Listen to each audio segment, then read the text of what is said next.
Comprendre la mort et notre espérance future.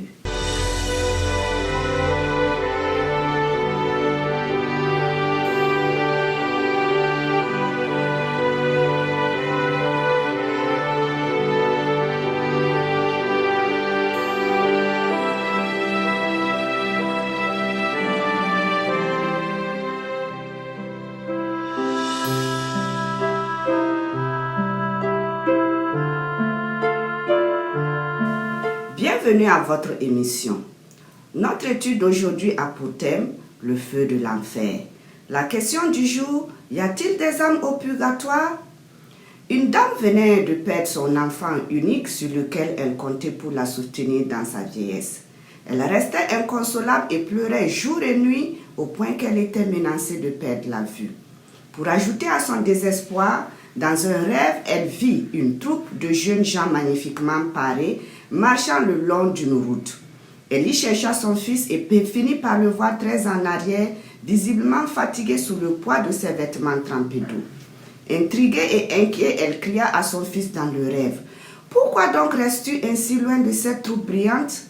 La pauvre femme conclut selon sa foi que la route est celle menant au ciel, que son enfant serait au purgatoire et qu'il fut retardé dans sa marche vers le ciel par les lames de sa mère qui ont plutôt mouillé ses vêtements et les ont rendus très pesants. La mère se dit que pour faire cesser les souffrances de son enfant, elle devrait faire beaucoup de prières, d'aumônes et de messes de requiem pour le délivrer du lieu du supplice et l'introduire dans la vie bienheureuse. Sans remettre en cause la foi de cette mère, on peut néanmoins se demander si la croyance au purgatoire est biblique et si réellement l'esprit des personnes décédées visite-t-il les vivants. Le purgatoire serait là où sont ceux qui meurent dans l'amitié divine, mais qui, tout en étant assurés de leur salut éternel, ont encore besoin de purification pour entrer dans la béatitude du ciel. Certains croient que ceux qui sont encore vivants sur terre peuvent aider les âmes du purgatoire en offrant pour elles des prières, mais aussi des aumônes, des indulgences et des œuvres de pénitence. Est-ce vrai? Ecclésiaste 9, verset 10 nous dit long sur la condition des morts. Tout ce que ta main trouve à faire avec ta force, fais-le. Il n'y a ni œuvre, ni pensée, ni science, ni sagesse dans le séjour des morts où tu vas. En effet, les morts ne savent rien et ne peuvent rien. Ézéchiel 18, verset 20 révèle que sur quelle base chacun est jugé. L'âme qui pêche, c'est celle qui mourra. Le fils ne portera pas l'iniquité de son père et le père ne portera pas l'iniquité de son fils. La justice du juste sera sur lui et la méchanceté du méchant sera sur lui.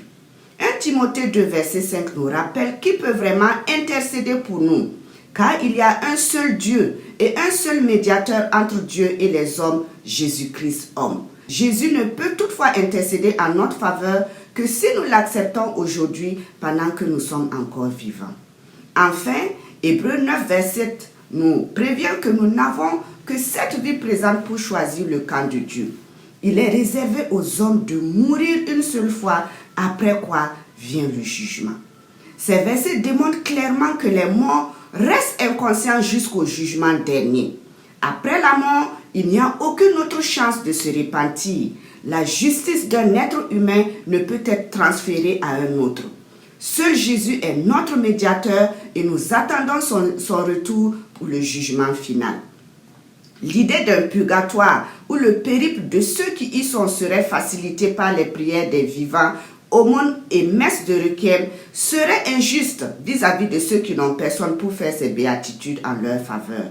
Cela est encore une ruse de Satan pour nous faire croire à l'immortalité de l'âme et douter de l'amour de Dieu.